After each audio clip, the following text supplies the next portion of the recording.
शुरू करते हैं अल्लाह के नाम से जो बहुत ही मेहरबान और निहायत रहम करने वाले हैं।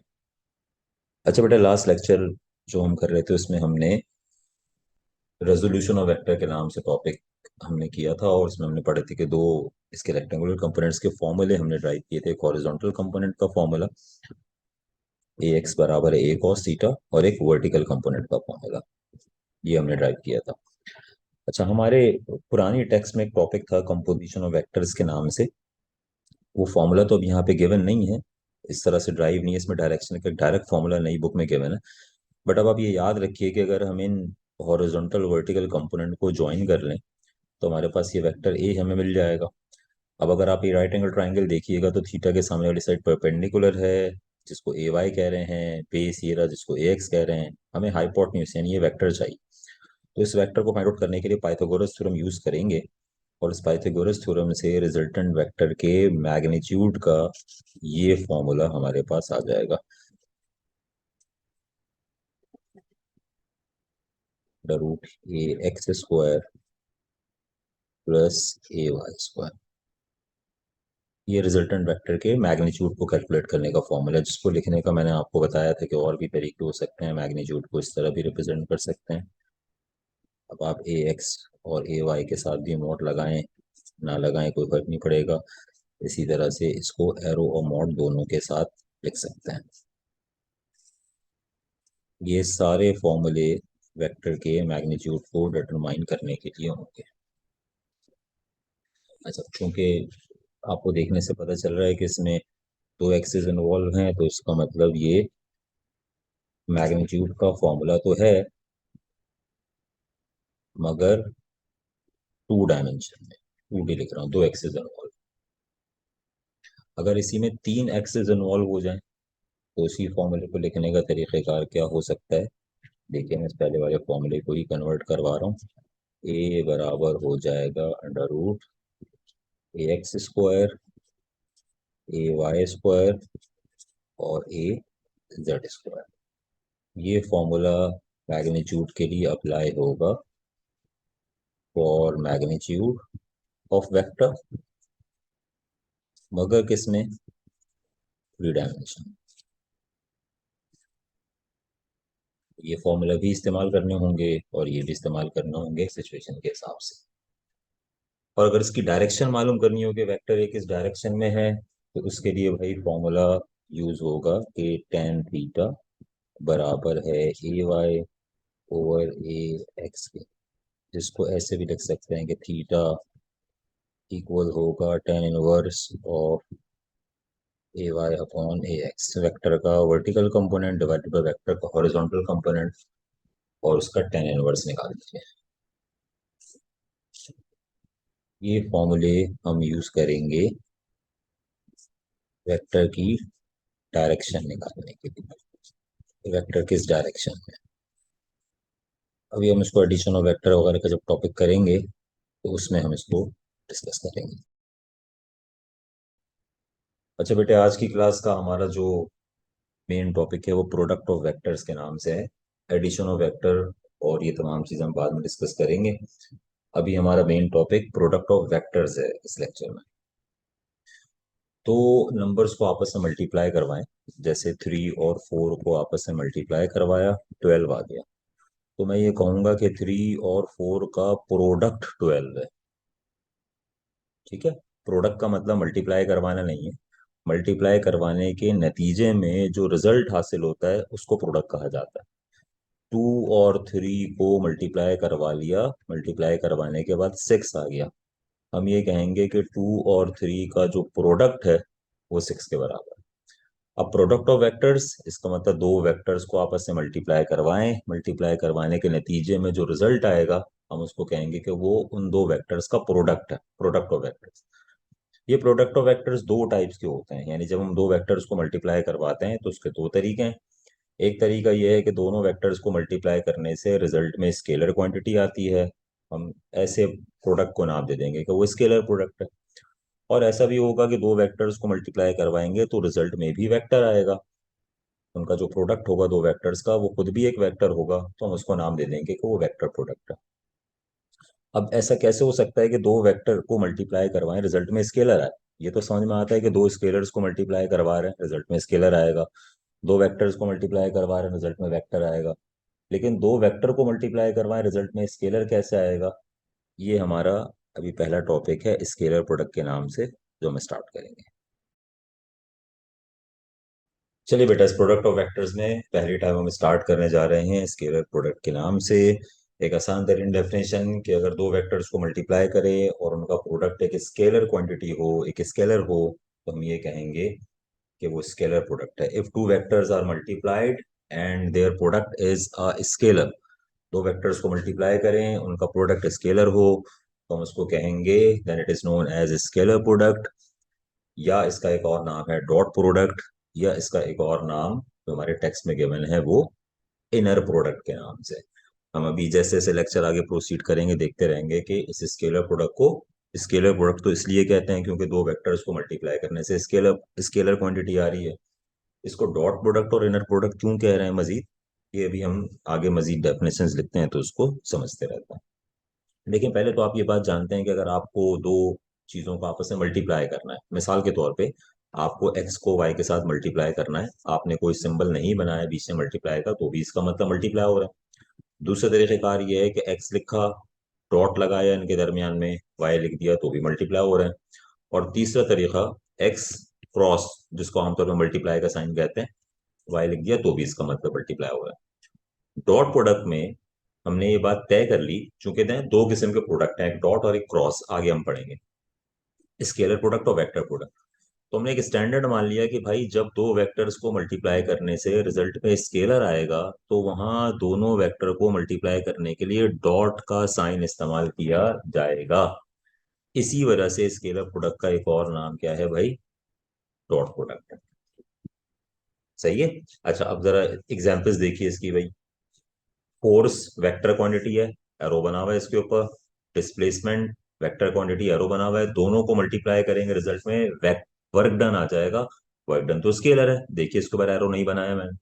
अब चूंकि इन दो वेक्टर्स को मल्टीप्लाई करने से रिजल्ट में स्केलर आ रहा है, मल्टीप्लाई करने के लिए डॉट का साइन हम इस्तेमाल कर रहे हैं, इसलिए डॉट प्रोडक्ट है। दूसरी पावर की एग्जांपल है, फोर्स वेक्टर वेलोसिटी वेक्टर, दोनों को मल्टीप्लाई करेंगे, रिजल्ट में पावर आ जाएगी, और पावर एक स्केलर क्वांटिटी है, कोई एरो का साइन नहीं बना हुआ, ये स्केलर प्रोडक्ट है। ऐसी कंडीशन मल्टीप्लाई करने के लिए अगेन डॉट का साइन इस्तेमाल कर रहे हैं, तो ये इस वजह से डॉट प्रोडक्ट कहलाएगा। अच्छा, वैसे पावर का फॉर्मूला हम आगे पढ़ेंगे, लेकिन मैं शॉर्ट बता देता हूँ कि आप जनरली ये बात जानते हैं कि पावर का फॉर्मूला होता है work done upon time. Work done खुद हमने ऊपर फॉर्मूला लिखा हुआ है, किसके बराबर है? एफ डॉट एस अपॉन में लिखा हुआ है टी। ये जो एस अपॉन टी लिखा हुआ है, यानी डिस्प्लेसमेंट अपॉन टाइम, ये बराबर हो जाएगा वेलोसिटी v के। इसलिए पावर का फॉर्मूला जो यहाँ लिखा हुआ है वो एफ डॉट वी लिखा हुआ है। ये हम वर्क पावर एनर्जी वाले चैप्टर के अंदर जो है वो जरा और डिस्कस करेंगे। अब ये बात तय करनी है कि scalar product co dot product इसलिए कहते हैं क्योंकि स्केलर प्रोडक्ट में दो वेक्टर्स को मल्टीप्लाई करने के लिए डॉट का साइन इस्तेमाल करते हैं। इस साइन ऑफ डॉट के यूज करने की वजह से स्केलर प्रोडक्ट का एक और नाम डॉट प्रोडक्ट हो गया। अच्छा जी, अब आ जाए जरा इसके मैथमेटिकल एक्सप्रेशन पे। मैथमेटिकली डॉट प्रोडक्ट को कैसे रिप्रेजेंट किया जाता है। मिसाल के तौर पे फर्ज कर ले मेरे पास दो वेक्टर्स हैं, मैं उनको रिप्रेजेंट कर रहा हूँ ए और बी से। जैसे देखिए, मैंने पहली एग्जांपल लिखी थी वर्क डन की, इसमें दो वेक्टर एफ और एस थे, यानी फोर्स और डिस्प्लेसमेंट। अब कोई से भी दो वेक्टर्स हैं ए और बी, मिसाल के तौर पे वेक्टर ए का डॉट प्रोडक्ट लेना है, यानी इनको ऐसे मल्टीप्लाई करना है कि रिजल्ट में स्केलर आए। दो वेक्टर्स हैं ए और बी, इनका डॉट प्रोडक्ट लिया, तो जो इनका रिजल्ट आएगा वो बराबर होगा मैग्नीट्यूड ऑफ ए, पहले वेक्टर का magnitude, multiply by magnitude of B, दूसरे वेक्टर का magnitude, into cos theta. अब देखिए, मिसाल के तौर पे मेरे पास दो वेक्टर्स है ए और बी, ये डायग्राम में हमने लिखा हुआ है इस तरह से। इन दोनों वेक्टर्स के दरमियान एंगल बन रहा है थीटा के बराबर। तो क्या करेंगे, इन दो वेक्टर्स का डॉट प्रोडक्ट निकालने के लिए पहला वेक्टर जैसे ए है उसका मैग्नीट्यूड, दूसरा वेक्टर बी उसका मैग्नीट्यूड, और इन दोनों वेक्टर्स के दरमियान बनने वाले एंगल थीटा का कॉस, इन सबको आपस में मल्टीप्लाई कर। ठीक है। अच्छा, ये ख्याल रखना है कि जिन दो वेक्टर्स का आप डॉट प्रोडक्ट ले रहे हैं, उनके दरमियान बनने वाले स्मॉलर एंगल का डॉट प्रोडक्ट लेंगे। ठीक है, जरा इस बात को समझने की कोशिश कीजिए, मैं अलग से आपको ये बताने की कोशिश कर रहा हूँ। मिसाल के तौर पे देखिए, हमारे पास इस तरह से एक्सेस बने हुए हैं। इसमें हमारे पास वेक्टर्स मौजूद हैं, दो वेक्टर्स। ये लेट सपोज फर्ज कर लीजिए कि ये वेक्टर ए है और ये वेक्टर बी है। अब ए और बी के दरमियान तो दो एंगल बनेंगे। एक एंगल बनेगा ए और बी के दरमियान यहां से यहां तक, ठीक। दूसरा एंगल ए और बी के दरमियान बनेगा यहां से लेके यहां तक पूरा। अब देखने में पता चल रहा है कि ये जो पूरा एंगल ए से यहाँ बी तक जाने में है, ये बड़ा एंगल है, यानी लार्जर एंगल है। जबकि ये वाला एंगल ए और बी के दरमियान ये एक स्मॉलर एंगल है। तो जब हम डॉट प्रोडक्ट लेंगे दो वेक्टर्स के दरमियान, तो जो एंगल हम लेंगे वो कम एंगल होगा, स्मॉलर एंगल होगा। तो हम ये कह सकते हैं कि डॉट प्रोडक्ट निकालने के लिए दो वेक्टर्स को के मैग्नीट्यूड को मल्टीप्लाई करेंगे, ए और B, mod A mod B जिसको लिखा है हमने, और उनके दरमियान बनने वाले स्मॉलर एंगल का कॉस, इन सबको मल्टीप्लाई कर लेंगे। रिजल्ट में हमें इसका डॉट प्रोडक्ट पता चल जाएगा। अब क्यों इसमें कॉस आ रहा है, ये फॉर्मूला कैसे आया है, ये हम इसकी एक्सप्लेनेशन में डिस्कस करेंगे। चलिए जरा इसकी एक्सप्लेनेशन करने के लिए सबसे पहले डॉट प्रोडक्ट को डिफाइन करने का एक तरीका समझें। The dot product of two vectors can be defined as, dot product को डिफाइन करने का एक और तरीकाकार क्या है, जरा समझिए इस चीज को, इसमें पता चलेगा कि क्यों पैरेलल वेक्टर्स इसमें आते हैं। The product of the magnitude of first vector, मिसाल के तौर पे दो वेक्टर्स है मेरे पास ए और बी। पहला वेक्टर ए, दूसरा वेक्टर बी, जिस ऑर्डर में मैंने लिया उसके हिसाब से फर्स्ट और सेकंड कह रहा हूँ। ऊपर इक्वेशन देखिए, मैथमेटिकल एक्सप्रेशन लिखी हुई है, A dot B, first vector A है, सेकंड वेक्टर बी है। क्या कह रहा है जनाब आपसे, the product of the magnitude of first vector, पहले वेक्टर का मैग्नीट्यूड लें। पहला वेक्टर ए है, उसका मैग्नीट्यूड लें, प्रोडक्ट लेना है यानी मल्टीप्लाई कर लें उसको किसके साथ, एंड द प्रोजेक्शन और component of second vector, second vector की वो प्रोजेक्शन, सेकंड वेक्टर का वो हिस्सा, वो टुकड़ा, वो part, on to the direction of first vector, जो फर्स्ट वेक्टर की डायरेक्शन में। अच्छा, इसके लिए बेटा देखो, पहले तो ये बात समझे, हमने रेजोल्यूशन ऑफ वेक्टर के नाम से एक टॉपिक पढ़ा था, जरा इस बात को समझ लीजिए अलग से। क्या हमने रेजोल्यूशन ऑफ वेक्टर में पढ़ा था कि मिसाल के तौर पे फर्ज कर लें कि इस तरह से एक्स और वाई एक्सिस के दरमियान में कोई भी एक वेक्टर मौजूद है। ठीक है, लेट सपोज देखिए ये हमारे पास एक वेक्टर मौजूद है। इस वेक्टर के दो कंपोनेंट्स बनेंगे। कैसे कंपोनेंट्स बनाए थे हमने, यहाँ से एक परपेंडिकुलर फॉल करवाया था। ठीक है जी, ये जो परपेंडिकुलर फॉल करवाया था यहाँ से यहाँ तक, ये इस वेक्टर का वाई कंपोनेंट था, ये इस वेक्टर का एक्स कंपोनेंट था, ये एंगल थीटा बना हुआ था। अब मिसाल के तौर पे अगर ये वेक्टर ए लिया था हमने डेरिवेशन में, तो ये ए का वाई कंपोनेंट हो गया और ये ए का एक्स कंपोनेंट हो गया। अब फर्ज कर ले मैं इसको बी ले लेता हूँ। हमने कहा था कोई भी नाम इसको दे सकते हैं, A B C D X Y Z, अब्बा डब्बा जब्बा, जो भी वेक्टर आप लेना चाहें वो ले सकते हैं।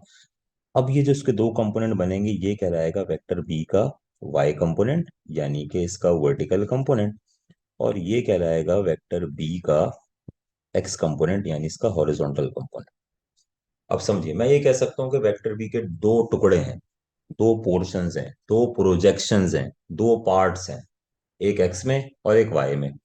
वेक्टर बी का वो प्रोजेक्शन, वो कंपोनेंट, वो हिस्सा, वो टुकड़ा, वो पार्ट जो एक्स एक्सिस में है, उसको हम बी एक्स कह रहे हैं। इस वाले की बात कर रहा हूँ, ये बी का एक्स कंपोनेंट।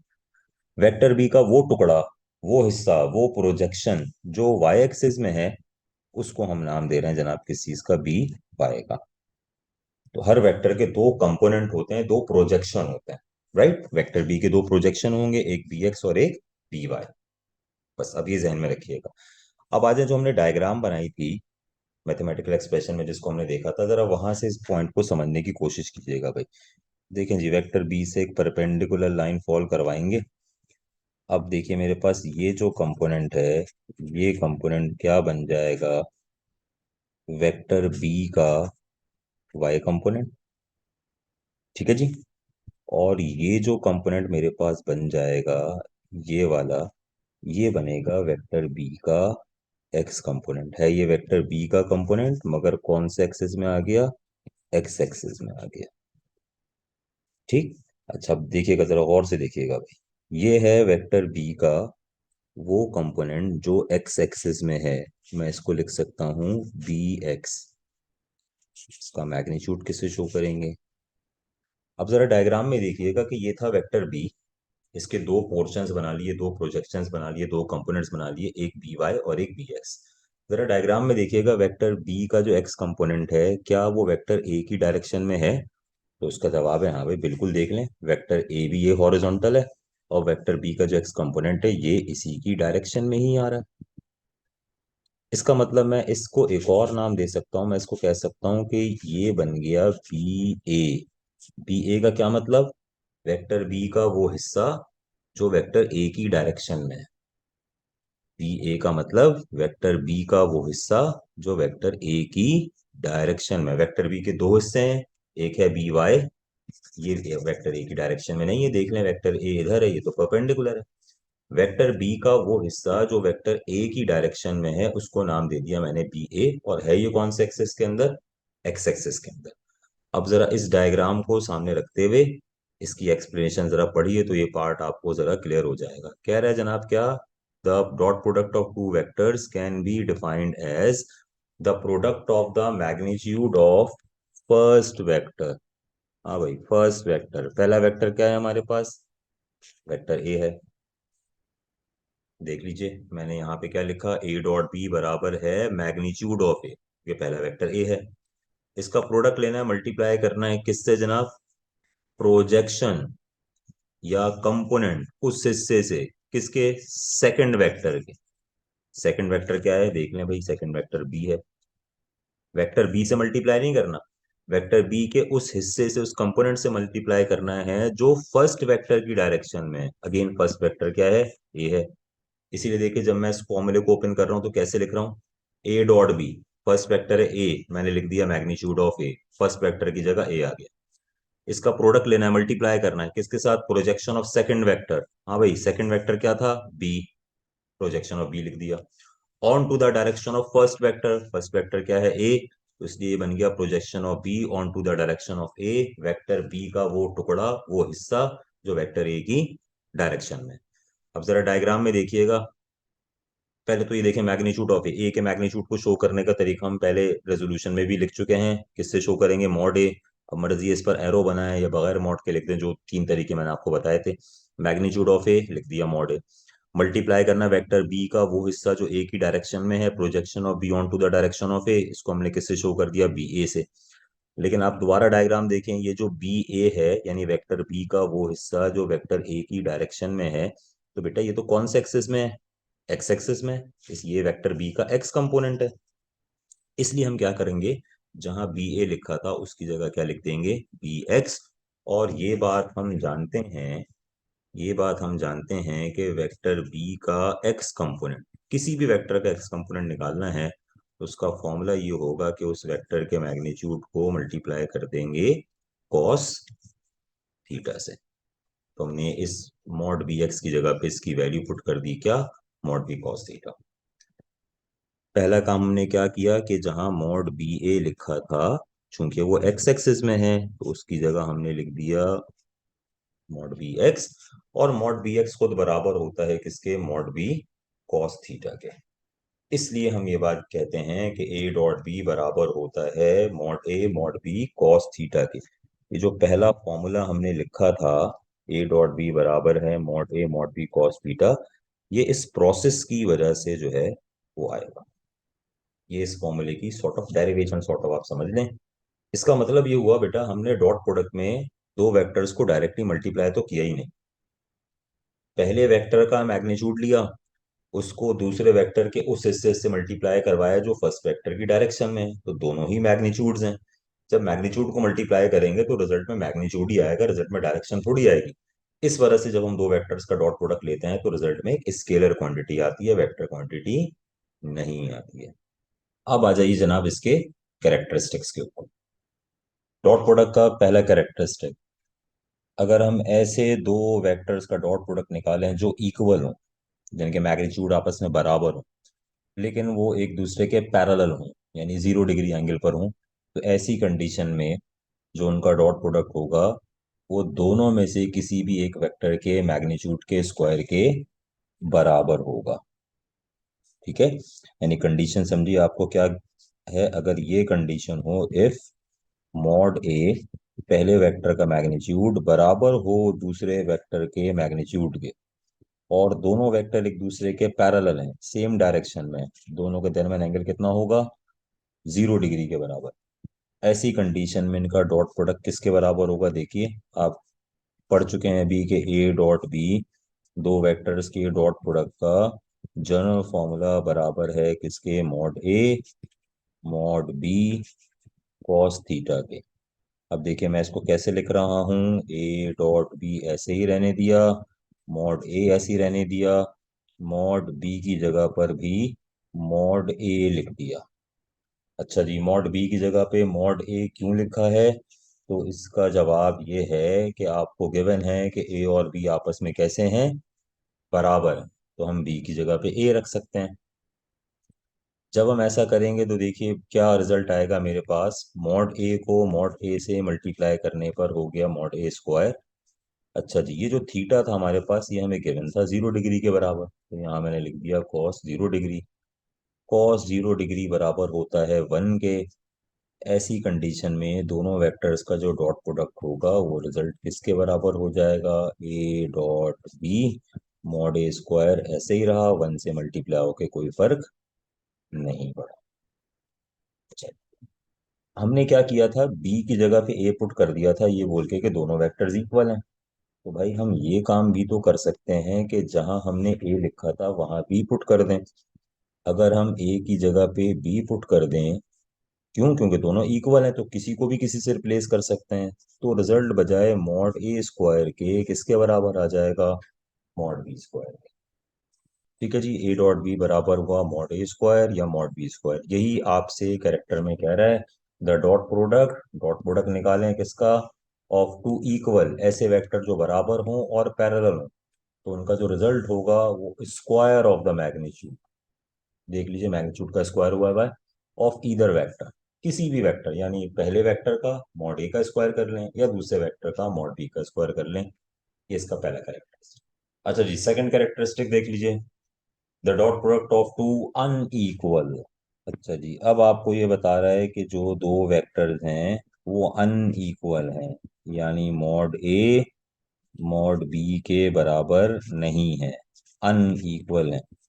लेकिन अभी भी कह रहा है कि पैरेलल है, पैरेलल का मतलब थीटा की वैल्यू फिर बराबर होगी किसके, 0 डिग्री के।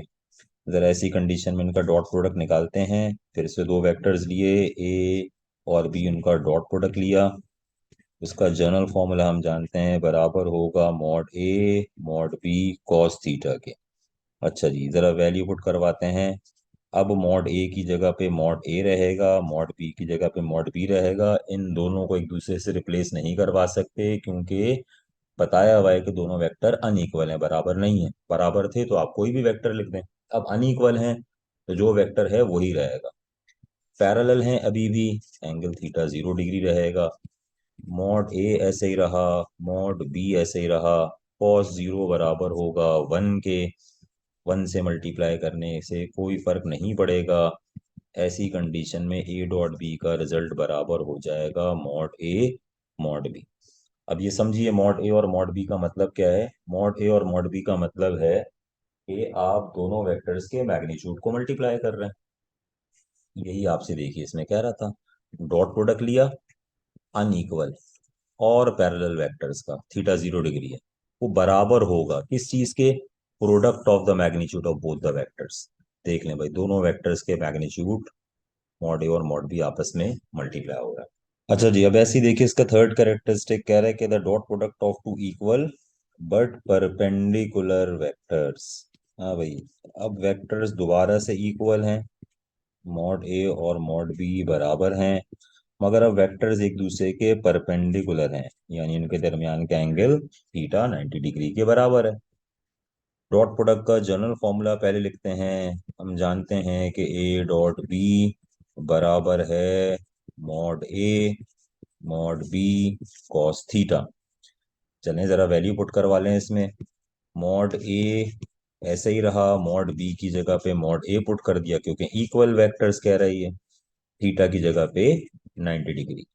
मॉड ए से मॉड ए मल्टीप्लाई हुआ तो मॉड ए स्क्वायर कॉस 90 बराबर होता है जीरो के। और चूंकि कॉस 90 जीरो के बराबर होता है तो जीरो से मल्टीप्लाई होकर ये पूरी टर्म जीरो के बराबर हो जाएगी। इसलिए आपसे कह रहा है कि the dot product of two equal, दोनों वेक्टर्स आपस में बराबर हैं, इक्वल हैं, उनका डॉट प्रोडक्ट जीरो के बराबर होगा अगर दोनों वेक्टर्स एक दूसरे के परपेंडिकुलर हैं। ठीक है जी, डॉट प्रोडक्ट लिया दो इक्वल वेक्टर्स का, मगर परपेंडिकुलर वेक्टर्स का, उसका रिजल्ट जीरो के बराबर है। अब यहाँ ये बात नोट करने वाली है कि मैंने बी की जगह पे ए पुट कर दिया, ये कह के कि दोनों वेक्टर इक्वल हैं। अगर आप ए की जगह पे बी पुट करते तो बजाय यहाँ मॉड ए स्क्वायर के मॉड बी स्क्वायर आता, मल्टीप्लाई तब भी जीरो से होता, रिजल्ट तब भी इसका जीरो ही आता। अच्छा जी, कैरेक्टर नंबर 4 देख लीजिए। जैसे पहले वेक्टर इक्वल थे, अब वेक्टर कैसे हैं, अनइक्वल, मगर अभी भी कैसे हैं, परपेंडिकुलर। जनरल फॉर्मूला लिखा हमने ए डॉट बी का, वही mod A mod B cos theta. अब ए की जगह पे ए रहेगा, बी की जगह पे बी रहेगा, क्योंकि दोनों वेक्टर्स बताया हुआ है अनइक्वल है, बराबर नहीं। अभी भी परपेंडिकुलर है, थीटा फिर वो 90 रहेगा, कॉस 90 जीरो के बराबर होगा, और जीरो से मल्टीप्लाई होके ये पूरा आंसर जीरो के बराबर होगा। इसका मतलब इससे कोई फर्क नहीं पड़ा कि वेक्टर इक्वल थे अनइक्वल थे। जब दो वेक्टर्स परपेंडिकुलर थे चौथे केस में, और इससे पहले तीसरे केस में, आंसर हमारे पास जीरो ही आ रहा है। यानी आपसे कोई की न्यूमेरिकल के में कहे कि ये चेक करके बताएं कि दोनों वेक्टर्स एक दूसरे के परपेंडिकुलर हैं या नहीं है, आप क्या करेंगे, उनका डॉट प्रोडक्ट निकालेंगे। अगर उनका डॉट प्रोडक्ट जीरो के बराबर आ गया तो इसका मतलब दोनों वेक्टर्स एक दूसरे के परपेंडिकुलर होंगे। अच्छा बेटा, इसीलिए ये प्रॉपर्टी याद रखिएगा कि the dot product of for two perpendicular vectors is zero. जब दो वेक्टर्स एक दूसरे के परपेंडिकुलर होंगे तो उनका डॉट प्रोडक्ट जीरो के बराबर होगा। हमने तीसरे केस में देखा, इक्वल थे वेक्टर्स तो भी उनका डॉट जीरो था क्योंकि परपेंडिकुलर थे, अनइक्वल परपेंडिकुलर थे तो भी उनका डॉट प्रोडक्ट जीरो। इसका मतलब जब दो वेक्टर्स एक दूसरे के परपेंडिकुलर होंगे उनका डॉट प्रोडक्ट जीरो के बराबर होगा। Fifth characteristic, the dot product obeys commutative law. Dot product obey करेगा कम्यूटेटिव लॉ को। मतलब 3 को मल्टीप्लाई करवाएं 4 से तब भी 12 आएगा, 4 को मल्टीप्लाई करवाएं 3 से तब भी 12 आएगा। इसका मतलब ए का बी के साथ डॉट लें या बी का ए के साथ डॉट लें, रिजल्ट बराबर आएगा। इस प्रॉपर्टी को नाम देते हैं कि ये commutative property. Character number 6, dot product distributive law को ओबे करेगा। अब जरा ये देखिएगा भाई, बी और सी दो वेक्टर्स हैं, आपस में ऐड हो रहे हैं, इसका ए के साथ डॉट लिया जा रहा है। इस डॉट को, ए डॉट को डिस्ट्रीब्यूट कर लें। पहले ए को बी के साथ डॉट लिया, ए का सी के साथ डॉट लिया, मतलब ये हुआ कि पहले वेक्टर बी और सी को ऐड करें, ए के साथ डॉट ले लें, या ए और बी का अलग डॉट लें, ए और सी का अलग डॉट लें, दोनों को ऐड कर दें, रिजल्ट जो है वो बराबर होगा। इस प्रॉपर्टी को डिस्ट्रीब्यूटिव प्रॉपर्टी कहा जाता है। Character number 7, the self product of a vector, यानी वेक्टर को, मिसाल के तौर पर वेक्टर ए है, उसको वेक्टर ए से ही मल्टीप्लाई करें। लेट सपोज देखें भाई, एक वेक्टर ए है मेरे पास, ठीक है, एक और वेक्टर है, इसको इसी वेक्टर से मल्टीप्लाई कर दिया। दूसरे अल्फाज में जो दूसरा वेक्टर है वो भी ए के बराबर ही, तो ये यानी दोनों वेक्टर इक्वली हुए। जब इसका हम सेल्फ प्रोडक्ट निकालेंगे तो रिजल्ट बराबर होगा उस वेक्टर के मैग्नीट्यूड के स्क्वायर के। ऐसा हम कर चुके हैं, अगर आपको ये कैरेक्टरिस्टिक याद हो तो कैरेक्टर नंबर 1 के अंदर हम ये कर चुके हैं। ए और बी का डॉट निकाला था, वो मॉड ए स्क्वायर या मॉड बी के स्क्वायर था। दो वेक्टर थे, अब एक ही वेक्टर है, ए का ए के साथ डॉट लेंगे तो रिजल्ट मॉड ए स्क्वायर के बराबर होगा, बी का बी के साथ डॉट लेंगे तो रिजल्ट मॉड बी के स्क्वायर के बराबर होगा। ऐसा इसलिए हो रहा है क्योंकि अगर एक ही वेक्टर आप ले रहे हैं, जैसे एक वेक्टर ए है, दूसरा भी वेक्टर ए है, जाहिर बात है दोनों सेम डायरेक्शन में पैरेलल है, कॉस जीरो 1 के बराबर होगा। मॉड ए को मॉड ए से मल्टीप्लाई करवाएंगे तो रिजल्ट में मॉड ए स्क्वायर ही हमारे पास आ जाएगा। अच्छा, ये मजीद कैरेक्टर करने से पहले ना एक नजर जरा ये समझ लें, ऑर्थोगोनल यूनिट वेक्टर्स क्या होते हैं। हम वेक्टर की टाइप्स में यूनिट वेक्टर के बारे में पढ़ चुके हैं कि यूनिट वेक्टर्स क्या थे, जिनका मैग्नीट्यूड यूनिटी यानी 1 के बराबर था। ऑर्थोगोनल यानी परपेंडिकुलर, ऐसे यूनिट वेक्टर जो परपेंडिकुलर हो। अब देखिए भाई, हमारे पास तीन एक्सेस हैं, एक्स वाई और जेड। एक्स एक्सिस के यूनिट वेक्टर को रिप्रेजेंट करते हैं सिंबल स्मॉल आई से। और यूनिट वेक्टर है, हम पढ़ चुके हैं, उसके ऊपर कैप का साइन लगा देते हैं, आई हैट या आई कैप इसको पढ़ेंगे। वाई एक्सिस का यूनिट वेक्टर रिप्रेजेंट होगा सिंबल स्मॉल जे और वही कैप या हैट। जेड एक्सिस का यूनिट वेक्टर रिप्रेजेंट होगा सिंबल स्मॉल के से वही कैप या हैट इस पे लगाएंगे। अब यूनिट वेक्टर का मैग्नीट्यूड 1 है, ये सिर्फ डायरेक्शन बताने के काम आएगा। कैसे? जैसे मिसाल के तौर पे फर्ज करें मेरे पास एक जगह पे लिखा हुआ है 2i। अब आई का मतलब कौन सा एक्सेस है भाई? X axis. इससे ये पता चल गया कि इस वेक्टर का जो मैग्नीट्यूड है, ये 2 तो उसके मैग्नीट्यूड को रिप्रेजेंट कर रहा है, इसकी वैल्यू 2 हो गई। और उसकी डायरेक्शन आई से हम निकालेंगे कि कौन से एक्सेस में, एक्स एक्सेस में।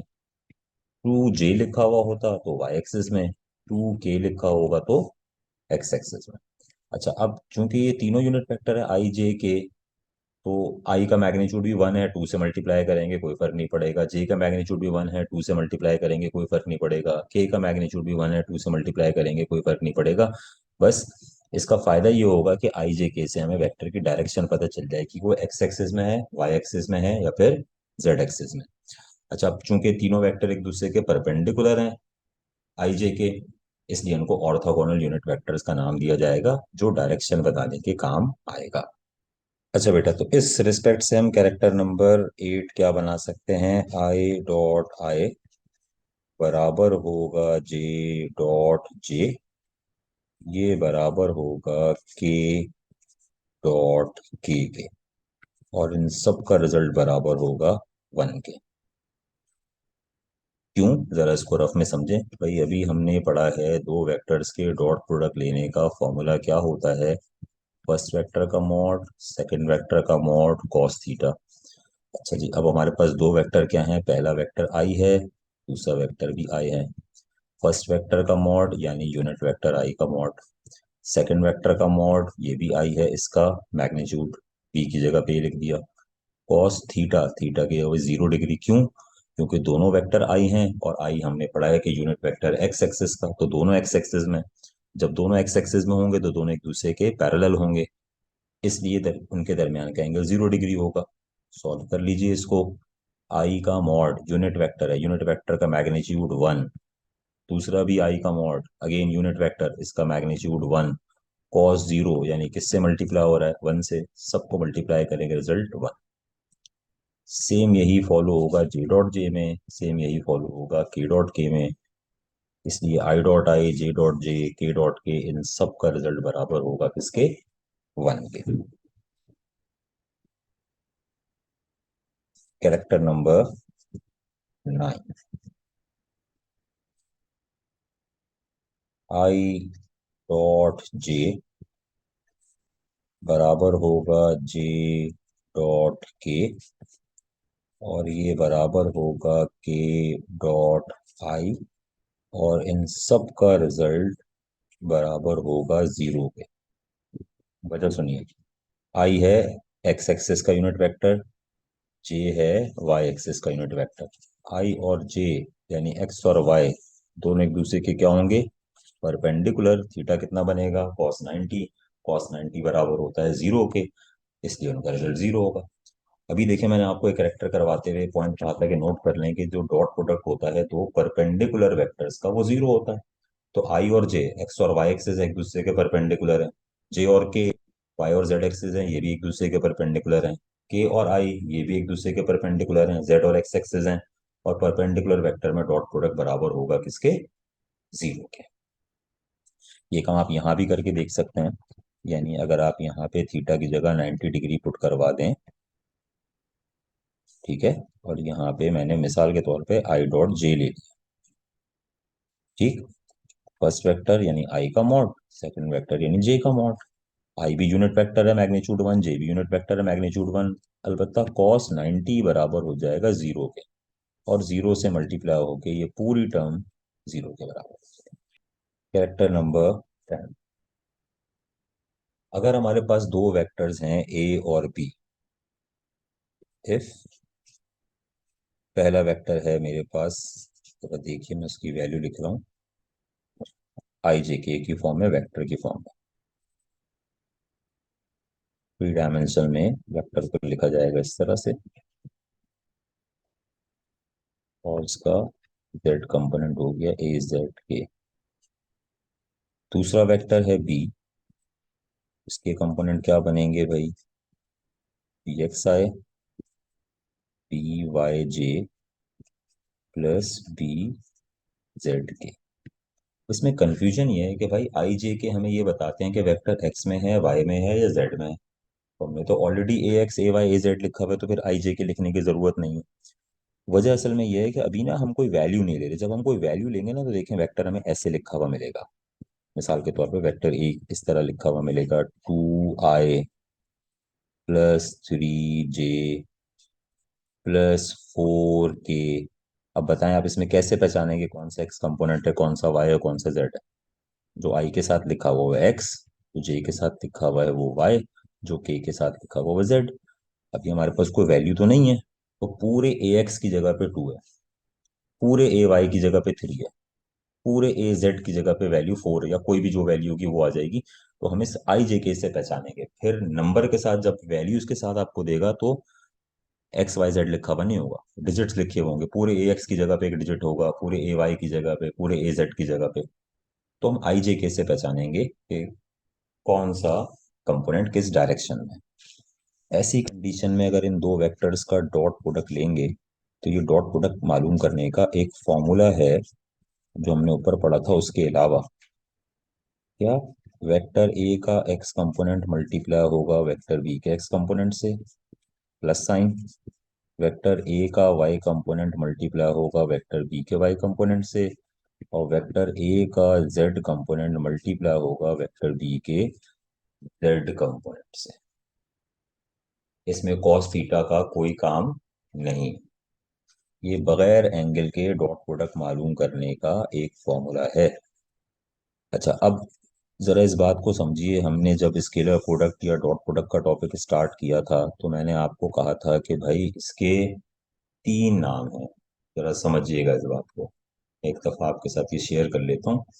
जब हमने स्टार्ट किया था स्केलर प्रोडक्ट डॉट प्रोडक्ट, तो हमने कहा था तीन नाम है भाई। एक था इसका नाम डॉट प्रोडक्ट, और एक नाम था इसका inner product. Scalar product co dot product क्यों कहते थे? क्योंकि हम दो वेक्टर्स को मल्टीप्लाई करने के लिए यहाँ डॉट का साइन यूज करते हैं। अब समझिए इसको इनर प्रोडक्ट क्यों कहेंगे। तो इनर प्रोडक्ट इसलिए कह रहे हैं क्योंकि ये वेक्टर्स के जो इंटरनल कंपोनेंट्स हैं, वेक्टर के जो इनर कंपोनेंट्स हैं, तो पहले वेक्टर के एक्स कंपोनेंट को दूसरे के एक्स से मल्टीप्लाई कर रहे हैं, फिर दोनों के वाई, दोनों के जेड, और उनको ऐड कर रहे हैं। तो चूंकि ये इनर कंपोनेंट से बेस करता है, इस वजह से इसको हम इनर प्रोडक्ट भी कहते हैं। ये मल्टीप्लाई करने का एक तरीका है वेक्टर स्पेस के अंदर। ये है जनाब स्केलर प्रोडक्ट के कैरेक्टरिस्टिक्स। तो बेटा डॉट प्रोडक्ट की एक डेफिनेशन हमारी बुक में गिवन है। इस डेफिनेशन को भी फॉलो कर लें ताकि ये आखिरी तरीका इसको समझ लें। इसमें कह रहा है कि भाई जो स्केलर प्रोडक्ट है या डॉट प्रोडक्ट होता है दो वेक्टर्स को, उसको कैसे डिफाइन कर सकते हैं? Parallel vectors, two parallel vectors are multiplied together. असल में डॉट प्रोडक्ट का मतलब ना, अगर आप इसको जरा समझने की कोशिश करें, तो इसका मतलब ये है डॉट प्रोडक्ट या स्केलर प्रोडक्ट का, कि दो वेक्टर्स कितना क्लोजली अलाइन हुए हैं। दो वेक्टर्स कितना क्लोजली अलाइन हुए हैं।